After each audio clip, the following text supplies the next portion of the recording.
যশোরের শিক্ষানবিশ ও তরুণ উদ্যোক্তা নির্বাচনের লক্ষ্যে কমিউনিটি আউটরিচ সভা অনুষ্ঠিত। আজকে যদি কোনো বিশ্ববিদ্যালয়ে পড়ুয়া, কোনো বিশ্ববিদ্যালয়ে ইউনিভার্সিটি পাস করা, কোনো কলেজ থেকে পাস করা কোনো শিক্ষার্থী যদি বলে যে ঠিক আছে আমি কোনো চাকরি খুঁজবো না, ঘুষ দিব না, চাকরির পিছনে দৌড়াবো না, আমি ভালো করে ফুচকা বানাতে শিখবো, ফুচকা বিক্রি দেবো, আত্মীয় স্বজন কি বলবে, গ্রামের লোক কি বলবে, বন্ধু বান্ধব। সভাটিতে প্রধান অতিথি হিসেবে উপস্থিত ছিলেন জনাব মোহাম্মদ আজহারুল ইসলাম, জেলা প্রশাসক যশোর। বিশেষ অতিথি হিসেবে উপস্থিত ছিলেন জনাব জাহিদ হাসান টুকুন, সভাপতি প্রেস ক্লাব যশোর ও সম্পাদক দৈনিক যশোর।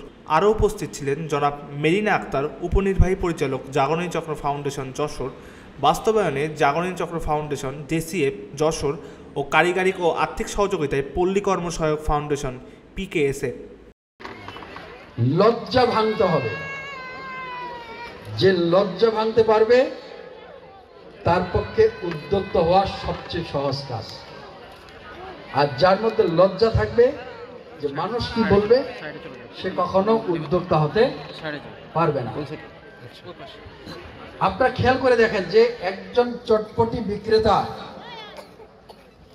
বিক্রেতার প্রতিদিন কত টাকা লাভ হয়? মিনিমাম 1500 থেকে 2000 টাকা। 2000 টাকা পার ডে সে যদি লাভ করে, তার ব্যবসা সব খরচ বাদ দিয়ে এই টাকাটা তাকে কে দিবে? আজকে যদি কোনো বিশ্ববিদ্যালয়ে পড়ুয়া, কোনো বিশ্ববিদ্যালয়ে ইউনিভার্সিটি পাস করা, কোনো কলেজ থেকে পাস করা কোনো শিক্ষার্থী যদি বলে যে ঠিক আছে আমি কোনো চাকরি খুঁজবো না, ঘুষ দিব না, চাকরির পিছনে দৌড়াবো না, আমি ভালো করে ফুচকা বানাতে শিখবো, ফুচকা বিক্রি দেবো, আত্মীয় স্বজন কি বলবে, গ্রামের লোক কি বলবে, বন্ধু বান্ধব